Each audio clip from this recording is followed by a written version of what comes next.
할렐루야. 오늘 우리 사천성가대 찬양처럼 오늘 또 말씀으로 싸워서 승리하는 그런 승리 역사가 있을 줄로 믿습니다.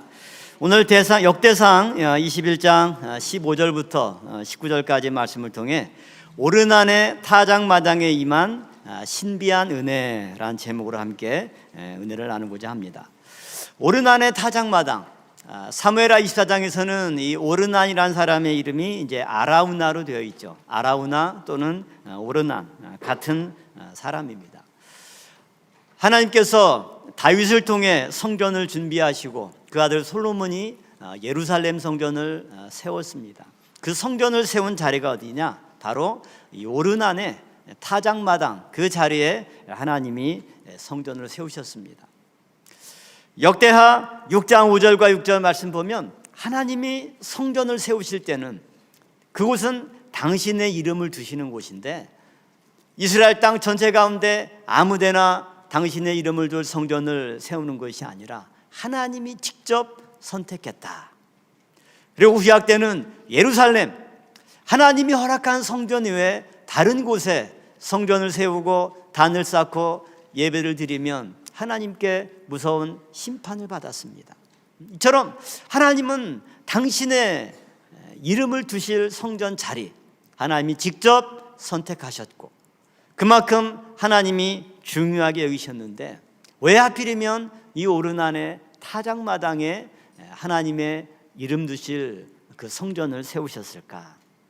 오르난의 타작마당은 오늘 본문에서 알다시피 다윗의 범죄로 말미암아 이스라엘 백성들이 7만 명이나 온역재앙으로 죽었던 장소 가운데 대표적인 장소입니다. 더 나아가서 하나님께서 여호와의 사자를 통해서 예루살렘을 멸망시키기 위해서 잠시 멈췄던 장소가 이 타작마당이죠. 아니, 이 끔찍한 재앙의 현장에 왜 하나님이 성전을 세우셨습니까? 하나님은 이 심판과 재앙의 상징적인 장소였던 오르난의 타작마당을 하나님께서 뜻을 돌이켜서 심판의 장소를 구원의 장소로, 이스라엘 백성들을 회복시키는 은혜의 장소로 만들기 위해서 오르난의 타작마당에 성전을 세웠다라고 하는 겁니다. 이걸 통해서 우리는 왜 하나님이 이곳에 성전을 세웠는지, 이를 통해 성전에 참된 의미와 목적이 무엇인지, 그래서 오늘 말씀의 제목처럼 하나님께서 오르난의 타작마당에 허락하신 이 신비로운 은혜가 무엇인지 함께 살펴보도록 하겠습니다. 첫 번째는 죄의 자리를 회개의 자리로 바꾸시는 은혜의 역사입니다. 그야말로 오르난의 타작마당은 죄의 자리였죠. 역대상 21장은 다윗이 하나님께 대표적으로 범죄했던 인구조사의 사건이 있었던 내용입니다.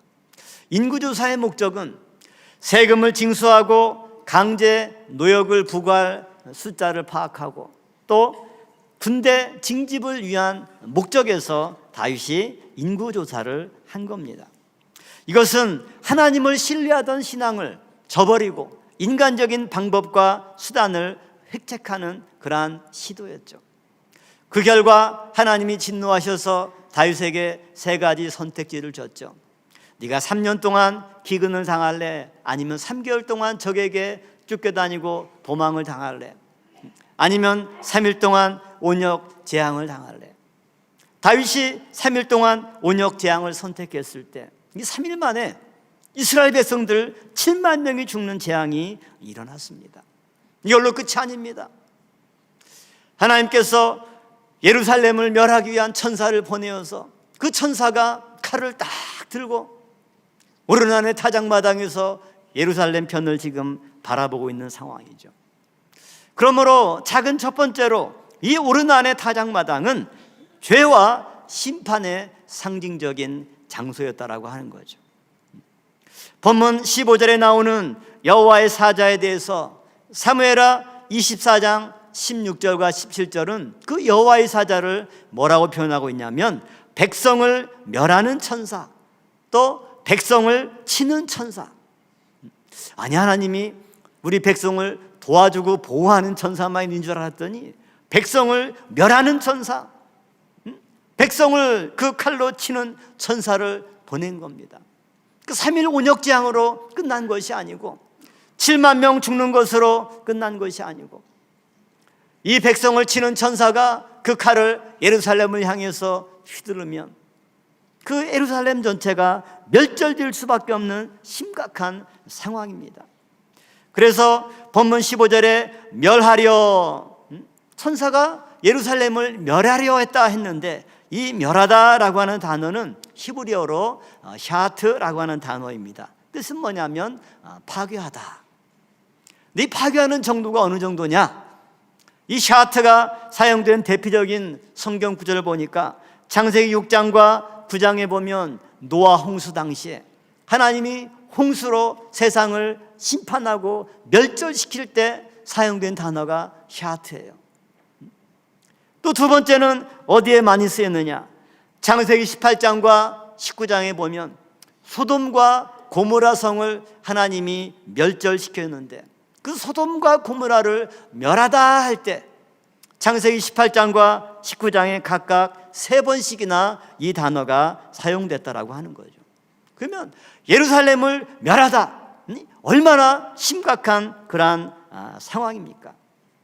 그러한 상황에 어떻게 하나님의 이런 심판이 멈출 수가 있었는가? 오늘 본문에 보면 바로 다윗이 장로들과 함께 하나님 앞에 엎드려 회개했기 때문입니다. 저 역대상 21장 16절 말씀 보면 다윗이 장로들로 더불어 굵은 배를 입고 얼굴을 땅에 대고 엎드려 이렇게 기도했다는 거죠.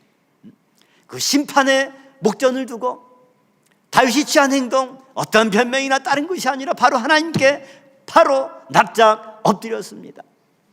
이것은 다윗의 회개는 성경적 회개의 모범이죠. 그래서 이처럼 역대상 21장 16절의 회개 내용을 분석하면 3가지로 요약할 수가 있죠. 첫 번째는 장로들로 더불어, 두 번째는 굵은 배를 입고, 세 번째는 얼굴을 땅에 대고 엎드려 이렇게 말씀하고 있습니다. 장로들로 더불어 다윗이 함께 회개했다.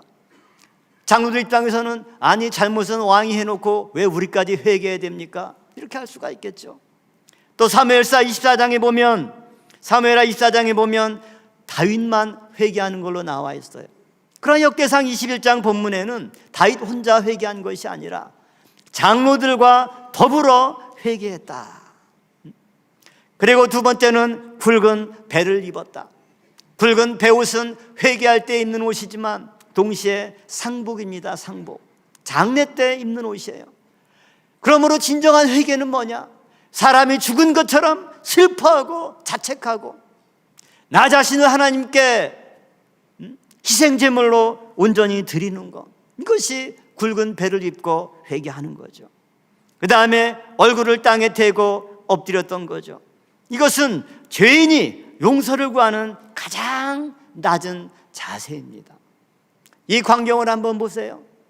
백성을 멸한 천사는 오르난의 타작마당에서 칼을 들고 예루살렘을 향해 있을 때 다윗이 장로들과 더불어 굵은 배를 입고 그 앞에서 납작 엎드려 회개하고 있는 것입니다. 여기에 하나님의 마음이 녹아진 거예요. 저는 이 광경을 보면서 너무나 아름다운 교회의 광경을 봤습니다. 다윗과 장로들의 관계를 오늘날 교회로 적용해 본다면 다윗은 목사이고 목사를 대표하는 당위장이라면 장로들은 당위원들이죠. 목사나 장로는 교회를 치리하는 치리자입니다. 어떻게 치리하느냐? 나를 드러내고 어떤 권력을 휘두른 자리가 목사나 장로나 치리자의 차세가 아니라 이처럼 백성들의 뒤를 걸머지고 굵은 배를 입고 하나님 앞에 엎드리는 광경. 그 당시 장로들이 몇 명인지 모르지만 많은 장로들이 맨 앞에 다윗이 엎드리고 그 뒤에 장로들이 엎드려서 하나님께 회개할 때 그 모습을 보고 하나님의 마음이 돌이켜진 겁니다. 오늘 이 시간 우리 평강제일교회도 우리 모든 장로와 또 목사와 전수사들, 우리 직분자들이 인간적인 방법, 내 목소리를 내세우는 것이 아니라 굵은 배를 입고 하나님 앞에 엎드릴 때 하나님의 마음이 녹아지는 역사가 있을 줄로 믿습니다. 그러한 모습을 보고 하나님께서 다시 한번 심판의 자리로 예루살렘을 멸망시키는 심판의 칼을 거두고 우리에게 회복과 용서의 은총을 베풀어 주실 줄로 믿습니다. 우리 다 함께 역대상 21장 17절 말씀을 함께 읽어보도록 하겠습니다. 역대상 21장 17절 말씀. 자, 시작. 하나님께 아뢰되 명하여 백성을 계수하게 한 자가 내가 아니니까 범죄하고 악을 행한 자는 곧 내니이다. 이 양무리는 무엇을 행하였나이까? 청컨대 나의 하나님 여호와여, 주의 손으로 나와 내 아비의 집을 치시고 주의 백성에게 재앙을 내리지 마소서. 얼마나 멋진 회개의 기도입니까? 아마 세상 같으면 100% 다윗이 누구한테 책임을 뒤집어 씌웁니까? 인구조사를 실행한 요압에게 다 뒤집어 씌우고 자기는 빠져나갔을 거예요. 그러나 다윗은 이 광경을 보고 내가 잘못했구나. 하나님, 잘못을 내가 했는데 왜 백성이 재앙을 받습니까? 이 양이 도대체 양들이 무슨 잘못했습니까? 잘못 있으면 나와 내 아비 집을 치소서. 뒤에 있는 장로들도 같이 그 내용으로 아멘했던 것입니다. 오늘날 교회의 문제가 무엇입니까? 성도들끼리 다툼이 있고 많은 문제가 있지만 그 문제의 해결은 다윗처럼 하나님, 내가 잘못했습니다. 저들이 무슨 잘못이 있습니까? 책임은 나에게 돌리시고 하나님, 저들을 용서하소서. 이렇게 엎드릴 때 교회 문제가 해결되고 하나님의 은혜가 충만하게 임할 줄로 믿습니다. 역대하 3장 1절 말씀 보면 그러한 다윗의 회개의 자리에 모리아 산인 그곳에 솔로몬이 여호와의 전을 건축했다. 그리고 그곳이 바로 여부스 사람 오르난의 타작마당에 다윗이 정한 장소였다. 이렇게 말씀하고 있습니다. 그러므로 예루살렘에 세워진 이 솔로몬 성전뿐만 아니라 광야에서 세운 모세의 장막 성전도 어떻게 세워졌느냐? 바로 잘못된 죄악을 회개할 때 회개의 자리에 하나님은 성전을 세우셨습니다. 모세가 시내산에서 40주야 기도하고 10계명의 돌리비를 받아 내려왔을 때 시내산 밑에서는 아론을 중심으로 금송아지 우상 숭배가 행해졌었죠. 하나님이 얼마나 화가 났습니까? 모세가 그 광경을 보고 너무너무 놀랐던 거죠. 그래서 출애굽기 32장 12절부터 14절 말씀 보면 모세가 목숨을 걸고 하나님께 기도합니다. 주의 맹렬한 노를 그치시고 뜻을 돌이키사 주의 백성에게 이 화를 내리지 마옵소서. 그러니까 하나님이 너무너무 화가 나서 금송아지 우상 숭배한 이스라엘 백성들을 그야말로 다 멸절시키려고 마음을 먹었다가 모세가 목숨을 걸고 대표해서 기도하고 회개하고 하나님 앞에 간구할 때 하나님께서 여호와께서 뜻을 돌이키사 말씀하신 화를 그 백성에게 내리지 아니하시니라. 이렇게 말씀하고 있습니다. 또한 출애굽기 32장 31절과 32절 말씀 볼 때도 모세가 하나님께 중보기도하면서 이제 그들의 죄를 사하시옵소서. 그렇지 않사오면 청컨대 원컨대 주의 기록하신 책에서 내 이름을 지워버려 주옵소서. 이렇게 모세가 기도했던 겁니다. 이처럼 백성들의 잘못을 모세가 대표로 짊어지고 하나님께 회개하고 중보 기도를 드릴 때 하나님이 그 모세의 기도를 받으셨던 거죠. 그리고 이처럼 모세의 회개로 하나님의 진노가 풀리고 나서 그 이후에 성막이 건축됐던 것을 볼 수가 있습니다. 이를 볼 때 하나님의 성전은 늘 회개의 자리에 세워졌습니다. 아담의 타락한 후회로서 우리가 죄를 짓지 않을 수는 없지만 그러나 죄는 우리를 망하게 할 수도 있고, 오히려 그 죄를 깨닫고 회개하게 되면 죄로 인해서 하나님께 더 큰 은혜와 사랑을 받는 축복의 비결이기도 하다는 거죠. 그래서 사도 바울은 로마서 5장 20절 말씀에 율법이 가입한 것은 범죄를 더하게 하려 함이라. 그러나 죄가 더한 곳에 은혜가 더욱 넘치나니, 이렇게 말씀하고 있습니다. 하나님이 왜 죄악의 자리 오르난의 타작마당에 성전을 세웠습니까? 죄가 많은 자리지만 그곳에서 회개하면 은혜가 더욱 넘치는 자리, 그 은혜를 체험하기 위해서, 우리를 회개시켜서 하나님의 백성으로 거듭나기 위해서 그곳에 성전을 세웠습니다. 그러므로 성전은 이처럼 죄인을 회개시켜서 은혜를 베풀어 주시는 곳입니다. 오늘 우리 평강제일교회 모리아 성전, 하나님의 은혜가 충만하게 임하는 은혜의 장소가 될 줄로 믿습니다. 여러분, 한 주간 살아오면서 어떤 여러 가지 많은 잘못을 범했다 할지라도 오늘 다윗처럼 베옷을 입고 하나님 앞에 진심으로 엎드릴 때 하나님이 두 팔로 우리를 안아주시고, 괜찮다, 너 잘못한 거 내가 다 잊었다, 이렇게 용서해 주시고, 오히려 그 죄로 말미암아 은혜가 더욱 넘치는 복된 예배가 되기를 주님의 이름으로 축원함을 드리겠습니다. 두 번째로는 불신의 자리를 믿음의 자리로 바꾸시는 은혜입니다. 우리는 하나님을 믿는 성도들이기 때문에 하나님 믿죠 하면 아유 당연히 믿죠.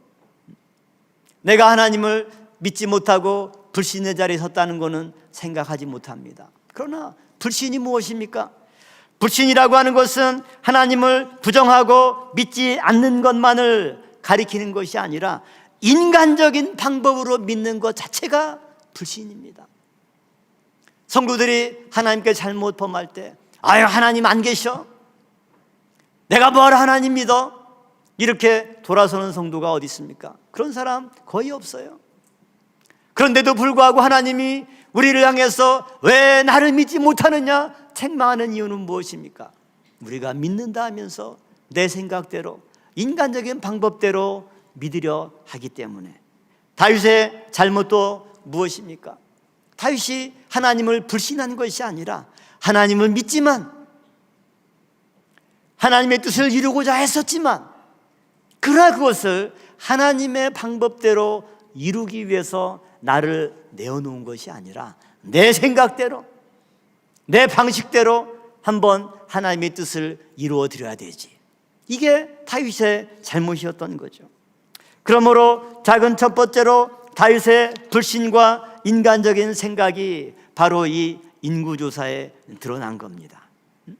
그래서 인구조사를 다윗이 요압에게 시켰죠.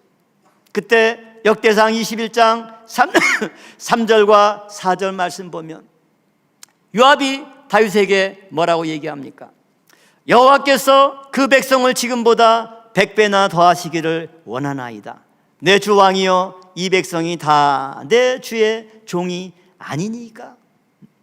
한마디로 요압이 얘기한 거는 아니 왕이여, 주의 백성이 다 하나님의 백성이고 하나님이 원하시면 얼마든지 우리 백성들 100배나 더하게 하실 수 있는데 뭐가 염려가 돼서 인구조사를 하십니까? 요압이 만류한 거죠. 그럼에도 불구하고 다윗이 요압의 충고를 듣지 않고 인구조사를 강제로 해서 요압을 재촉해서 요압이 인구조사를 실시했던 거죠. 우리는 요압의 이 말을 통해서 하나님을 우리가 믿는다고 하지만 내 생각대로 인간적인 방법대로 하나님의 뜻을 이루기 위해서 우리가 자주 표현하는 말로 뭡니까? 하나님을 이겨먹는 성도들이 많은 거예요. 하나님을 믿지 않는 것이 아니라 너무 잘 믿어서 하나님을 이겨먹는 사람들이 많으니까 하나님이 거기에 화가 나시는 겁니다. 다윗도 하나님을 불신하는 것이 아니라 하나님이 우리나라를 지켜주는데 그럼 우리나라를 지키는 수가 몇 명인가? 인구조사를 실시한 거죠. 아브라함도 그러한 경험이 있었죠. 아브라함의 믿음이 얼마나 순수했고 얼마나 뜨거웠습니까? 하나님의 말씀만을 믿고 갈 바를 알지 못하고 갈대아우를 떠나서 가나안 땅까지 왔던 아브라함입니다. 내가 너에게 아들을 줘서 하늘의 별과 같고 바다의 모래와 같이 번성의 축복을 주시겠다 했을 때 아멘으로 믿었던 거죠. 그러나 1년, 2년, 3년 시간은 지나가고 나이는 많이 들어서 몸이 늙어갈 때 이게 어떻게 될까?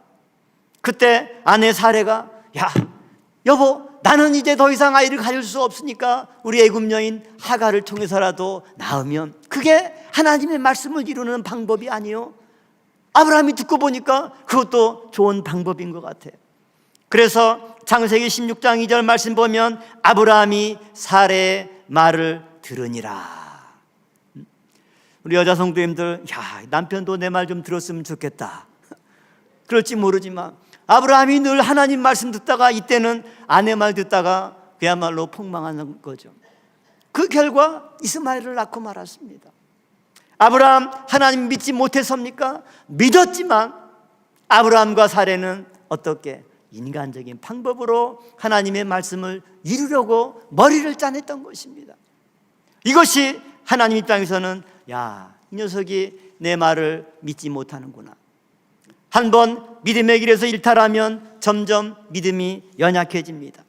그래서 아브라함 99세 때 이제 하나님이 나타나서 내년 이맘때면 너에게 아들이 있으리라. 아브라함이 그 말을 듣고 어떻게 반응했습니까? 창세기 17장 17절 말씀 보면 아브라함이 엎드려 웃으며 심중에 이르되, 또 그 아내 사레도 창세기 18장 17절 말씀 보면 사라가 속으로 웃고 이르되, 인간적인 방법으로 하나님을 믿는 불신의 자리에 서게 되면 점점점 믿음이 연약해지고 이제 하나님과 점점 동등해지고 오히려 하나님 위에 올라가서 그야말로 하나님을 이겨먹는 성도의 자리가 된다라고 하는 거죠. 이처럼 위기의 순간 믿음에서 사람의 방법을 모색하는 것, 이것이 다윗의 인구조사였고 이것이 불신이었다라고 하는 거죠. 이 모리아 성전, 솔로몬이 지었던 그 성전 어떤 곳에 세워졌습니까? 이런 불신의 자리를 믿음의 자리로 바꾸는 하나님의 역사가 성전을 세우는 원동력이 되었다라고 하는 겁니다. 오늘 우리 교회의 문제, 여러 가지 많은 문제를 안고 있고 여러 가지 많은 해법을 우리가 시도하고 있지만 오늘 하나님께서 우리에게 진정 바라는 것은 내 생각, 인간적인 방법이 아니요, 먼저 엎드려서 하나님께 기도하고 우리의 잘못을 돌아보며 회개하고 하나님의 말씀을 앞세워 나갈 때 하나님이 해결하시고 하나님이 치리하시고 오늘 찬양대 찬양 가사처럼 하나님이 싸워서 우리에게 승리를 선물로 허락해 주실 줄로 믿습니다. 하나님은 그러한 다윗의 불신을 믿음으로 바꾸셨죠. 그래서 죽음의 천사를 멸절시키는 그 천사를 보고 다윗이 회개할 때 하나님이 심판을 멈추셨고, 그리고 하나님이 다윗에게 요구했죠. 오르난에 그 타작마당을 사서 거기서 제사를 드려라.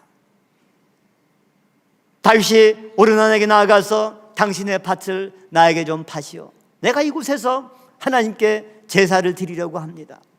그때 오르난은 내 주 왕이요, 내가 가면 어떻게 왕에게 돈을 받겠습니까? 내가 다 드릴 테니 이 땅도 왕이 받으시고 짐승 재물도 번제 필요한 나무도 제가 다 공짜로 드리겠습니다.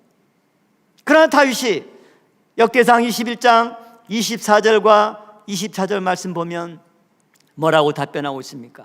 그렇지 않다. 내가 결단코 상당한 값으로 살이라. 내가 여호와께 드리려고 내 물건을 취하지 않겠다. 그래서 다윗이 그 기집값으로 얼마를 지불했느냐? 금 600세겔을 달아 오르난에게 주고 다윗이 거기서 여호와를 위하여 단을 쌓고 번제와 화목제를 드렸다라고 말씀하고 있습니다. 은, 금 600세겔, 한 세겔은, 금 한 세겔은 60데나리온입니다. 이 데나리온이라고 하는 것은 그 당시 일반 노동자의 하루의 품삯이에요. 그러니까 한 데나리온이 60일치, 2달치 품삯입니다. 그러면 600세겔이기 때문에 이걸 계산해 보면 36,000데나리온이에요. 36,000데나리온. 하루의 품삯을 10만 원으로만 계산해도 얼마가 나옵니까? 36억이 나오는 거예요. 36억. 물론 사무엘하에는 은 50세겔로 표기되어 있지만 이 역대상에는 금 600세겔을 다윗이 드렸다. 이건 무엇입니까? 다윗이 자기의 믿음 없음을, 내 인간적인 꾀로 하나님의 말씀을 이루려 했던 것을 회개하고 회개에 합당한 열매를 맺기 위해서 기꺼이 나의 재물을 하나님께 드려서 이 모든 심판을 멈추고 나의 잘못을 돌이키는 신령한 제사를 드리기로 다윗이 작정했던 것입니다. 아브라함도 마찬가지였죠. 그러한 인간적인 생각과 불신으로 인해서 이삭이 태어났지만 어엿한 청년으로 자랐을 때 하나님께서 아브라함에게 청천벽력과 같은 말씀을 내렸죠. 내 아들, 내 사랑하는 독자 이삭을 모레한 산에 가서 바쳐라. 여러분, 자기 백성 7만 명이 죽는 현장을 지켜본 다윗의 마음이 더 괴롭겠습니까? 아니면 자기 하나밖에 없는 외아들을 이제 죽여야 되는 아버지 아브라함의 마음이 더 고통스럽겠습니까? 저는 아버지 아브라함의 마음이 비교할 수 없이 더 고통스럽다고 생각을 합니다. 그러나 아브라함은 그 말씀을 듣는 순간 깨달았죠. 하나님이 나의 잘못을 책임을 물으시는구나. 그렇다면 기꺼이 이번에는 내가 하나님 앞에 순종해야지.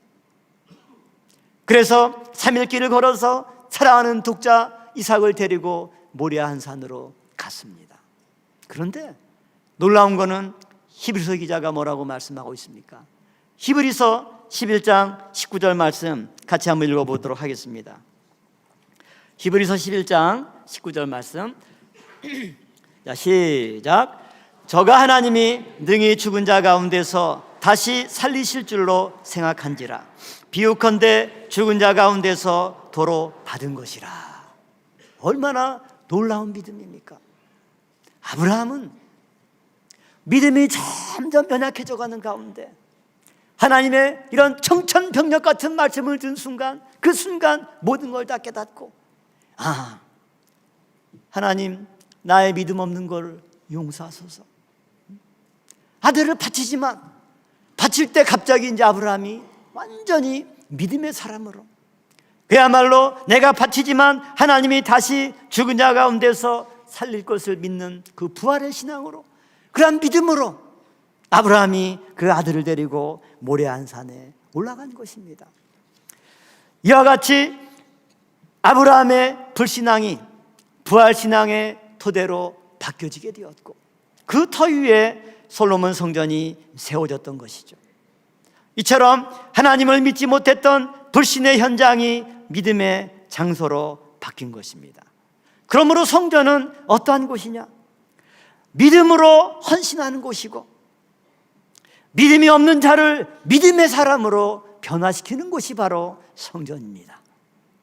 오늘 우리 거룩한 주일 2부 예배를 드릴 때 여러 가지 의심하는 것도 많고 연약했던 상태에서 이 자리에 왔다 할지라도 오늘 이 말씀을 통해서 다윗처럼 아브라함처럼 믿음의 사람으로 거듭나는 평강의 성도 여러분 되기를 주님의 이름으로 축원합니다. 마지막 세 번째로 심판의 자리를 구원의 자리로 바꾸시는 은혜다. 타작마당은 원래 심판의 자리죠. 곡식을 말려 타작마당에 널어놓은 다음에 타작해서 알곡과 가라지를 구별하는 장소가 타작마당입니다. 그러므로 이 심판의 장소에 은혜와 구원의 상징인 성전을 세운다는 게 언뜻 이해가 안 되죠. 그러나 오늘 본문에 보면 온역재앙으로 7만 명이나 죽은 상태에서 하나님은 예루살렘을 향해 이 백성을 멸한 천사를 보내어서 칼을 딱 빼들고 예루살렘을 향해 있는 거예요. 이것이 역대상 21장 16절의 말씀이죠. 예를 들어서 지금 여러분 앞에 하나님이 천사를 보내서 칼을 빼들고 쫙 여러분을 지금 보고 있습니다. 휘두르기만 하면 어때요? 완전히 다 멸망하는 겁니다. 얼마나 긴박한 절체절명의 순간입니까? 이러한 절체절명의 위기를 하나님은 용서로 품어주셨습니다. 그래서 다장마당에서 제사를 받기를 원하셨고 심판의 칼을 거두시고 구원의 손을 내미신 겁니다. 하나님은 다윗의 회개를 보시고 칼을 들고 서 있는 천사를 향해서 하나님이 뭐라고 말씀하고 있습니까? 한번 따라해 봅시다. 족하다. 이제는 내 손을 거두라. 지금 여러분 앞에 있는 칼이 안 보이시나 봐요. 칼이 보이면 지금 이렇게 지금 할 수가 없어요. 다시 한번 족하다. 이제는 내 손을 거두라. 아니 여러분 앞에 여러분 가정을 향해서 하나님이 천사를 보내서 칼을 휘두르려고 했는데 그래서 옆에서 내가 이제 죽는구나 이랬는데 하나님이 됐다 이게 족하니까 칼 거둬라. 얼마나 우리가 하나님께 감사하고 내가 정말 죽었다 살아났구나 이런 은혜를 다윗이 받은 거죠. 창세기 22장 10절과 12절 말씀 봐도 아브라함이 손을 내밀어 칼을 잡고 그 아들을 잡으려 하더니 이삭을 치는 칼은 너무나 비극적이게도 아버지 아브라함이 잡고 있습니다. 아버지 아브라함이 아들을 잡기 위해서 칼을 잡고 아들을 잡으려 할 때 하나님이 뭐라고 말씀하고 있습니까? 사자를 통해서 가라사대 아브라함아 그 아이에게 내 손을 대지 말라. 아무 일도 그에게 하지 말라. 이건 뭡니까? 오늘 본문처럼 족하다. 하나님이 그 사자에게 내 손을 이제 족하다. 그러니까 이제 내 손을 거두라. 이렇게 말씀하고 있는 겁니다. 오늘 여러분의 가정에 오랫동안 질병으로 힘들게 기도하고 싸우는 가정이 있습니까? 또한 물질로 인해서 곤란을 겪고 있는 가정이 있습니까? 이 시간 그러한 여러분의 형편들을 보시면서 하나님께서 됐다. 이제 그 모든 고통, 질병, 그런 재앙을 이제 거둬라. 이렇게 말씀하실 때 그 모든 고난이 일순간에 사라지는 은혜 역사가 있을 줄로 믿습니다.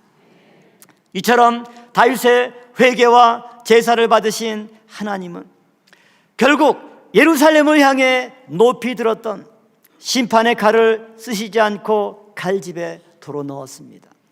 역대상 21장 27절 말씀 보면 사자를 명하심에 저가 칼을 집에 꽂았더라.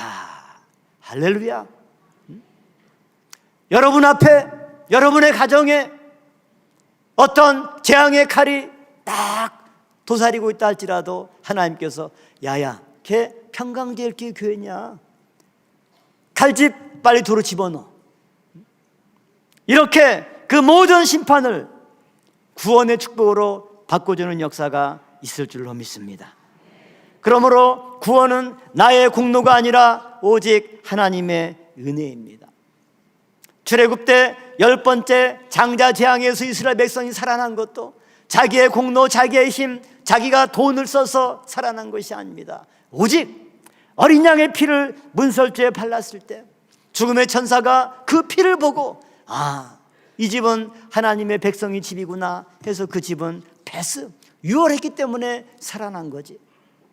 나름대로 어떤 안전장치를 두고 방어를 했기 때문에 살아나는 것이 결코 아니라고 하는 거죠.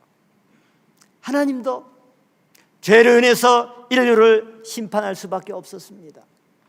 아무리 구약의 제사를 통해서 수많은 선지자를 통해서 말씀으로 권면해도 이스라엘이 돌아오지 않았습니다. 그럴 때 하나님은 당신의 아들 예수를 보내어서 아들 예수야, 네가 이 백성들의 죄를 대신 짊어져 줘야 되겠다. 예수님은 그 말씀에 순종해서 역시 다윗이 올라갔던 오르난의 타작마당, 그곳이 오늘날에는 예루살렘 황금돔 사원이 있는 그 자리입니다. 예수님이 그곳으로 올라가셨습니다. 십자가에 달리셨습니다. 자신을 속건제물로 드렸습니다. 십자가상에서 물과 피를 다 쏟으셨고, 그 주님의 피를 보고 하나님께서 진노의 칼을 거두셨던 것입니다. 그리고 그 십자가상에서 예수님은 첫 번째로 뭐라고 하나님께 기도했습니까? 누가복음 23장 34절 말씀 보면 아버지여 저희를 사하여 주옵소서. 이 주님의 기도로 다윗도 하나님 잘못은 나에게 돌리시고 이 양들에게는 재앙을 내리지 마소서.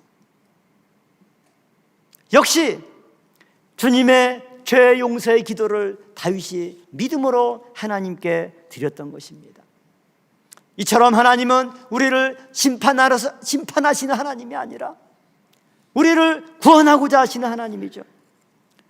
그래서 요한복음 3장 17절 말씀 볼 때 하나님이 그 아들을 세상에 보내신 것은 세상을 심판하려 하심이 아니요 저로 말미암아 세상이 구원을 받게 하려 하심이니라. 그러므로 하나님이 오르난의 타작마당, 그 심판의 장소, 죄악의 장소에 성전을 세운 것은 하나님의 심판을 바꾸어서 구원의 축복을 주시기 위함입니다. 오늘 이곳 모리아 성전에서 예배드리는 우리 모든 평가의 성도들에게 여러분이 어떤 잘못을 범했다 할지라도 주님의 죄 용서의 기도를 받으시고 하나님이 심판의 칼을 칼집에 도로 꽂으시고 내가 우리 아들의 십자가 피 공로를 봐서 너를 구원해 주겠다. 이 놀라운 구원의 은총이 충만하게 임할 줄로 믿습니다. 그 결과 사도 바울은 디도서 2장 14절 말씀과 같이 그가 우리를 대신하여 자신을 주심은 모든 불법에서 우리를 구속하시고 우리를 깨끗하게 하사 선한 일에 열심하는 친백성이 되게 하려 하심이니라. 이것이 주께서 십자가를 통해서 이루신 공로입니다. 이 자리에 하나님의 성전이 세워진 것입니다. 결론적으로 불신과 심판의 장소인 타작마당에 하나님은 성전을 세우셨습니다. 오르난의 타작마당, 그것은 죄인을 구원하시는 하나님의 특별한 은총이 머문 곳입니다. 그러므로 그곳에 세워진 성전은 죄인을 회개케 하여 용서하시는 하나님의 은혜의 현장입니다. 불신자에게 믿음의 열매를 맺게 하시는 하나님의 역사의 현장이죠. 또한 심판의 자리를 구원의 자리로 바꾸시는 놀라운 은혜의 장소입니다. 오늘 이곳 모리아 성전, 우리가 처음 모리아성에 왔을 때 이곳이 군부대에서는 어떤 장소로 활용했던 곳이냐? 사격장으로 사용했던 장소입니다. 그래서 처음에는 그 사격장을 철거하고 여기에 올롱사임이 어린이 놀이터를 만들었었죠. 그러다가 다 흩어져서 예배드리니까 한 곳에 모여서 예배드릴 성전이 필요하다. 그래서 어린이 놀이터를 테니스장 쪽으로 옮기고 그때부터 공사를 시작해서 성전을 짓고 이 성전의 이름을 뭐로 지었습니까? 모리아 성전. 이 모리아는 아브라함의 이러한 믿음의 터전입니다. 후에 다윗이 자기의 돈, 금 600세겔을 들여서 성전 부지를 세우고 그곳에 제사를 드렸던 터전 위에 그 아들 솔로몬이 성전을 지었던 그 구속사의 맥을 이어받는 성전이 바로 우리 모리아 성전인 줄로 믿습니다. 오늘 이곳에서 우리가 예배 드릴 때마다 날마다 여러분이 하나님의 의인의 자녀로 거듭나는 역사가 있을 줄로 믿습니다. 하나님의 모든 심판과 재앙이 멈춰서고 바뀌어서 하나님의 구원의 역사가 이곳으로부터 시작되는 그런 복된 장소가 될 줄로 믿습니다. 기도하시겠습니다. 감사하신 아버지 하나님, 오늘도 우리에게 거룩한 주의를 허락하여 주시고, 다윗이 하나님의 말씀을 온전히 믿지 못하고 인구조사를 통해서 이스라엘에게 엄청난 재앙이 닥쳤던 그 재앙의 현장, 오르난의 타작마당을 다윗을 통해서 구입하게 하시고, 그곳에 다윗의 아들 솔로몬을 통해서 성전을 세우시고 그곳에서 예배 받으시기를 기뻐하셨던 아버지 하나님, 오늘 이 오르난의 타작마당에 담겨있는 신비로운 하나님의 은혜를 저희가 깨달아 싸우며, 아버지 하나님, 우리도 이 시간 다윗과 그 장로들처럼 우리 교회를 위해서, 나라 민족을 위해서 굵은 배를 입고 엎드려 회개하는 장소가 되게 하여 주시옵소서. 그러할 때 아버지께서 우리의 믿음 없는 것을 도우사 믿음의 사람으로 거듭나게 하여 주시고, 우리 가정뿐만 아니라 이 나라 민족 위에 임할 수밖에 없는 그런 모든 심판을 하나님이 거두시고, 그 심판의 칼을 칼집에 꽂는 가운데 오직 우리에게 구원의 축복만이 주어지는 은혜의 장소, 이곳 모리아 성전이 될 수 있도록 축복하여 주시옵소서. 아버지 하나님, 금주 한 주간도 정말 이러한 은혜 가운데 우리 성도님들의 모든 가정마다, 직장마다 오직 평안함과 형통함의 역사만이 있게 하여 주시옵소서. 다음 주일 만날 때까지 하나님께서 눈동자와 같이 우리 평강의 성도 한 사람 한 사람을 지켜주실 줄로 믿사오며 예수님의 이름으로 감사 기도 올려 싸움나이다. 아멘.